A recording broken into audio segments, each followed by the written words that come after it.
আমাদের ঢাকা ৮ আসনে জাতীয় নির্বাচন করার জন্য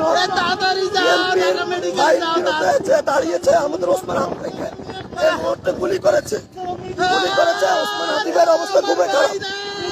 আপনারা যারা যেখানে আছেন অবশ্যই ওসমান হাদি ভাইকে গুলি করেছে মোটরসাইকেল থেকে। ওসমান হাদি ভাইকে নিয়ে আমরা ঢাকা মেডিকেল যাচ্ছি, সবাই একটু সতর্কতার সাথে আসুন। ভাইয়ের অবস্থা খুবই ভালো না, ভাইকে গুলি করা হয়েছে ঢাকা ৮ আসনে শুধু প্রতিদ্বন্দ্বিতা করে নির্বাচন করার কারণে ওসমান হাদি ভাইকে গুলি করেছে।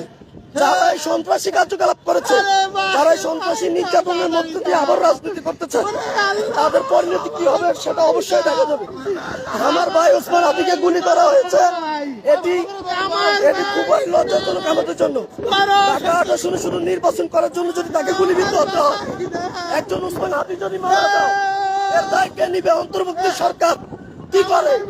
অন্তর্বর্তী সরকারের কাজ কি? আমার ভাইকে যারা গুলি করেছে সেই সন্ত্রাসীদের রক্ত অবশ্যই নেওয়া হবে। এরা যারাই করুক, যে সন্ত্রাসরাই করুক, তাদের কি প্রয়োজন? আমার ভাই নাই ওসমান হাদি গুলি করতে।